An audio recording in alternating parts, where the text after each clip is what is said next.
नमस्ते नमस्कार प्रणाम। हम भोजपुरी गायक धनंजय धरकन और हम आ रहल बनी रुआ लोगन के जिला सीतामढ़ी भावदेपुर गांव में।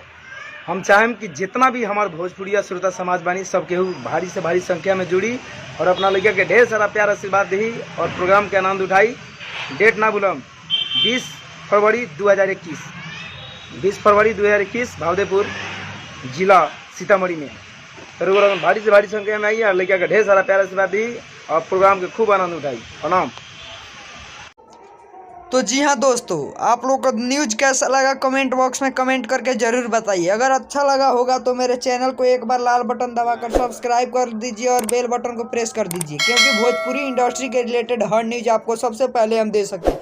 आपका अपना channel BS record Bhojpuri news channel.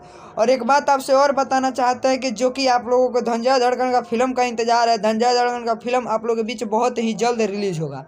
हम जब रिलीज होने का डेट जब आएगा आप लोग के पास जारी होगा तो हम खुद आप लोगों के बीच में अपने चैनल के माध्यम से बता देंगे कि धनंजय धड़कन का आखिर फिल्म आ कब रहा है। अगर आप लोग को अच्छा लगा न्यूज़ तो आप लोग BS record Bhojpuri news channel को सब्सक्राइब कर दीजिए और बेल बटन को प्रेस कर दीजिए। आपका अपना channel BS record Bhojpuri news channel. जय हो। हम विक्की सिंह।